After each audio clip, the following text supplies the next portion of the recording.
Hi everyone, welcome back to Talent Order's breakfast briefing, Friday, 3rd of April 2020. The theme for this week is the role of the Crisis and Resilience Executive in the current climate. I'm joined by Will Brown, who is Director of Crisis Resilience and Consulting at Control Risks. So Will, thank you so much for joining me and taking the time out of your busy schedule to share your expertise. I'm sure we can agree that it's a really difficult time for businesses everywhere, and crisis and resilience management couldn't be more important. How are you reacting to the current global climate? Hi there. Control Risks as a global organisation has actually been involved in response to COVID-19 since early January, with our offices in China and Asia experiencing firsthand some of the things the rest of the world are going through now. So we've done the crisis, the incident management team globally started in January and has been running now for 3 months. And then obviously region by region, we have our own incident management teams. I'm part of the EMEA IMT, and we look after everything from Europe, Africa and the Middle East. We meet on a sort of twice a semi-weekly basis, so we meet twice a week to discuss what's happening. Obviously, it's a very dynamic situation continually with the spread of the virus, and more specifically to us and anybody who's a kind of global operation is around the restrictions on business and travel. And so we've been managing that on an ongoing basis. We have been on 100% home working in my region for the last 2 weeks. In Asia, obviously since January, and we're seeing now that the operations are returning to normal there.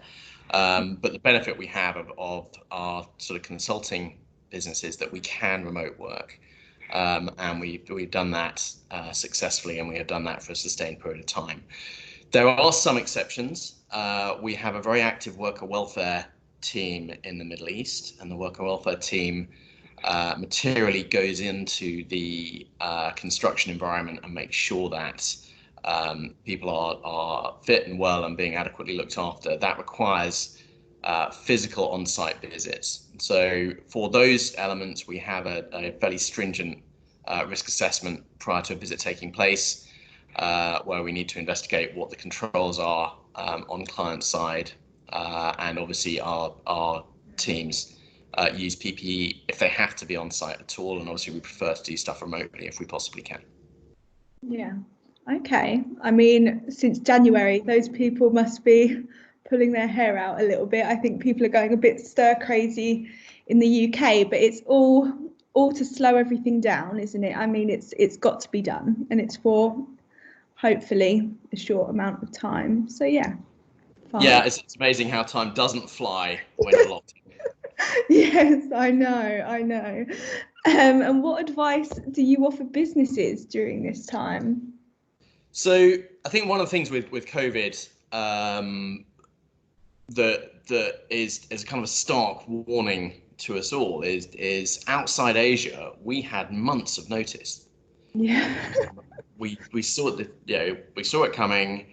A lot of organizations led by their governments and other things just didn't really take it seriously. It kind of mentally stayed a problem several thousand kilometers away.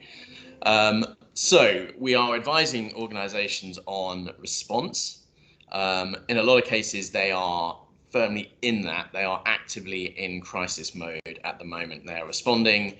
They've deployed home working, social distancing, those that have the capability to do it. But actually, what we're trying to help organizations think about predominantly at the moment is recovery.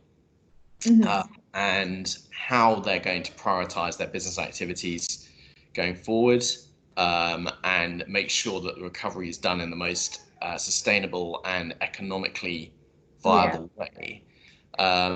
Because we're all hoping the economy is going to roar back to life as soon as everybody can be out on the street and doing stuff again, but it still requires a very structured approach to re-establishing your operations and rolling back into normal operations. I think I must have heard the expression unprecedented times about 4,000 times. Apologies, I think my dog's participating in this discussion in the background. That's fine. Join in. and people get actively quite upset when people start talking about the new normal, because we're not sure what that's going to be or where that's going. But I think the fundamentals are to rely on the discipline that the business resilience practitioners have been doing for a really long time, is understand your business priorities and make sure you stick to those, and that you set your recovery objectives around the appropriate priorities. For example, and it's a very simple example, you do not re-establish your billing function before you've re-established your service delivery. Whilst we all absolutely understand that cash is king in these times, you can't. Sorry about the dog. We've got another guest, everybody. Will Brown's dog. Cash is king at these times. You need to make sure that you're meeting your client commitments, and also, for things like travel and retail and hospitality and any of those industries that have loyalty cards, make sure that you're addressing your clients that are part of a loyalty program in a prioritized way, because these are not the a single travel or single stay. These are the customers that will spend tens of thousands, hundreds of thousands, etc. on your products and services, and make sure that those are prioritized. Okay, really good advice there. Okay, so what do you think the crisis and resilience professional should be doing more of in the current climate? One of the things that organizations are struggling with most is wading through the tons of information that's coming in on a daily basis, and all their staff are wading through tons of information. It's amazing how we've all suddenly become experts on contagious disease. Whether that's an Instagram expert, a Facebook expert, or anything else, that's what we're seeing.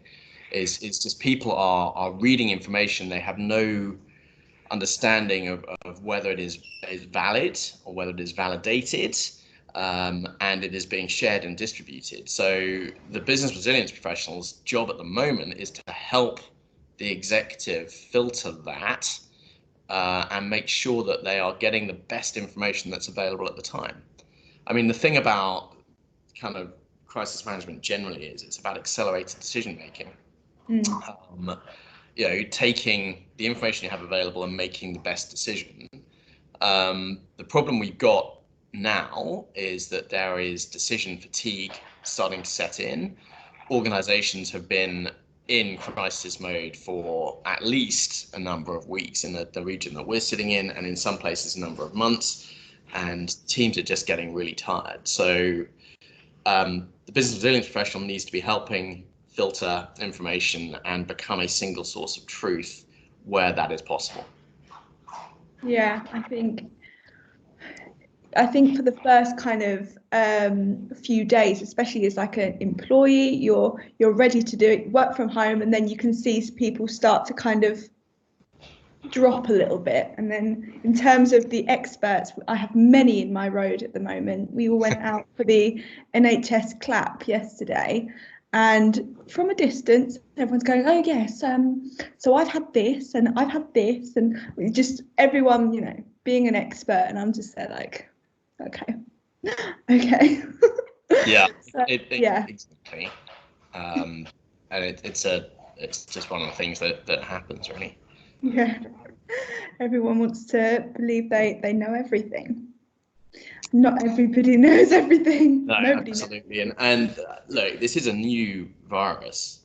The world is learning at the same time. So the epidemiologists and the virologists and the mathematicians, and they're all learning. And that's one of the reasons that the amount of information that's getting out there into the public domain is as confusing as it is. Yeah, absolutely. Okay, so my last question for you is, when we recover, how do you think the current situation will affect the crisis and resilience market? Without showing my age too much, I remember Y2K really, really clearly.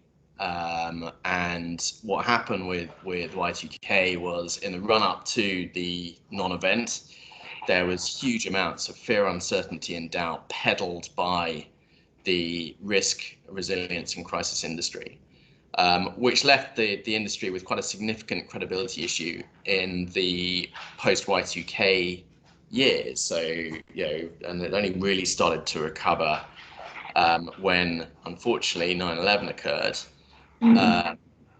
But that is something that I think the resilience industry and the crisis industry is doing very well to avoid this time around.